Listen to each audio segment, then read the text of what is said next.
Assalamualaikum warahmatullahi wabarakatuh. Selamat pagi semua. Semoga kalian dalam keadaan sehat ya. Di pertemuan ke-8 ini, Ibu akan menjelaskan tentang penerapan gaya dan hukum Newton pada hitungan. Nah, sebelumnya Ibu akan bahas dulu mengenai resultan gaya. Resultan gaya ini apa sih? Resultan gaya ini merupakan jumlah keseluruhan dari gaya yang bekerja pada suatu benda. Resultan gaya ada dua macam, yaitu resultan gaya searah dan juga resultan gaya tak searah.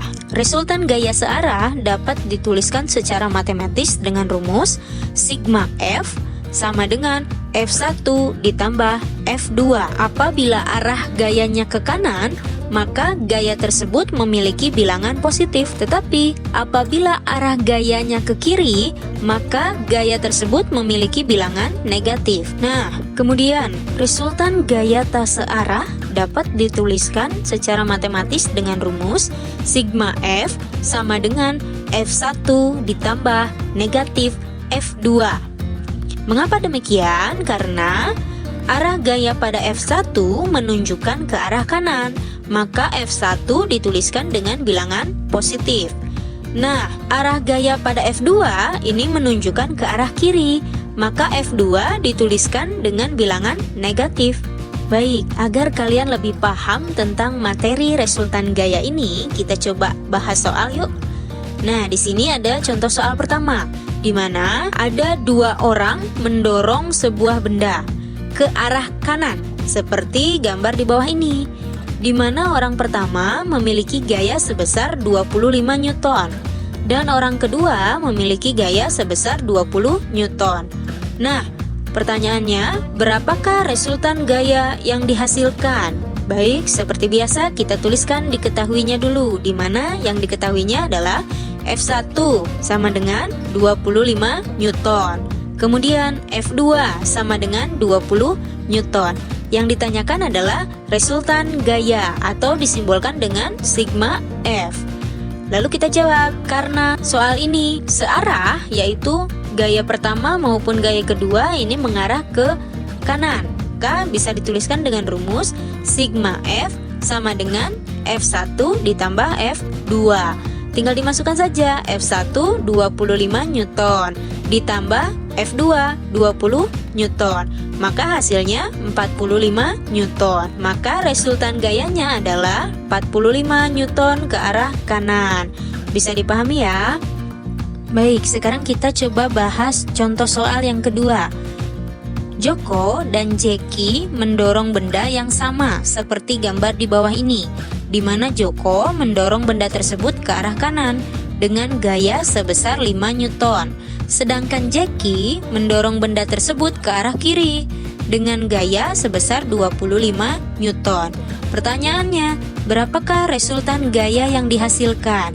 Nah, dari gambar yang tertera ini sudah jelas terlihat bahwa arahnya ini berlawanan. Bisa kita tuliskan dengan diketahui, di mana ini F1 adalah Joko, F1 sama dengan 50 Newton. Kemudian F2 ini adalah Jeki sama dengan 25 Newton ke arah kiri. Yang ditanyakan adalah resultan gaya, yaitu sigma F. Maka bisa kita jawab dengan rumus sigma F sama dengan F1 ditambah negatif F2.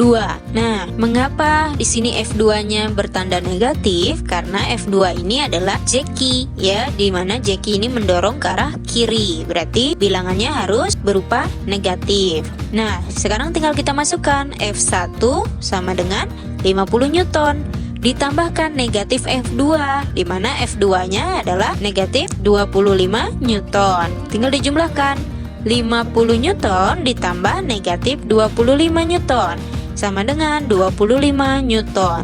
Maka resultan gayanya adalah 25 Newton ke arah kanan. Bisa dipahami ya? Baik, sekarang kita mulai membahas contoh soal yang ketiga. Ani dan Budi memperebutkan sebuah benda bermassa 5 kg. Ani menarik benda tersebut ke arah kiri dengan gaya sebesar 5 Newton. Sementara di saat yang sama, Budi menarik benda tersebut ke arah kanan dengan gaya sebesar 15 Newton. Hitunglah percepatan yang dialami oleh benda tersebut. Baik, dari soal diketahui bahwa ada sebuah benda bermassa 5 kg. Maka M sama dengan 5 kg. Ani menarik benda tersebut ke arah kiri dengan gaya sebesar 5 Newton. Ini berarti F1 sama dengan 5 Newton ke kiri. Di saat yang sama, Budi menarik benda tersebut ke arah kanan dengan gaya sebesar 15 Newton. Maka F2 sama dengan 15 Newton ke kanan. Soal ini meminta kita mencari percepatan, maka yang ditanyakan adalah A. Agar lebih mudah untuk menjawab soal ini, maka kita bisa menggunakan segitiga ajaib yang digambarkan seperti ini. Karena yang ditanyakan adalah A, maka kita bisa tuliskan A sama dengan sigma F per M, di mana sigma F ini sama dengan negatif F1 ditambah F2 per M. Nah, mengapa F1 ini bernilai negatif? Karena pada gaya F1 ini arah gayanya ke kiri, maka F1 sama dengan negatif 5 ditambah F2 yaitu 15 per masanya 5, maka hasilnya adalah 10 per 5. 10 per 5 sama dengan 2 meter per sekon pangkat 2. Maka hasil dari percepatan benda tersebut adalah 2 meter per sekon pangkat 2. Bisa dipahami? Agar kalian bisa lebih memahami materi ini, maka di sini Ibu ada beberapa soal yang perlu kalian kerjakan. Silahkan kerjakan di buku IPA kalian.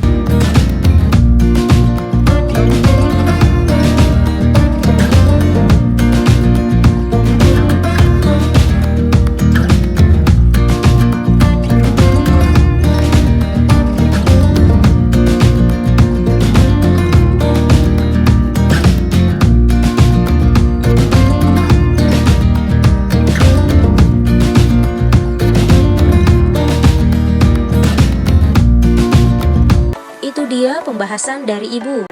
Mudah-mudahan kalian bisa paham ya dengan apa yang Ibu jelaskan di pertemuan kali ini. Semoga apa yang Ibu sampaikan hari ini dapat bermanfaat. Mohon maaf apabila masih terdapat kekurangan. Kita bertemu lagi di pertemuan berikutnya. Terima kasih atas perhatian kalian. Untuk hari ini dicukupkan sekian. Wassalamualaikum warahmatullahi wabarakatuh.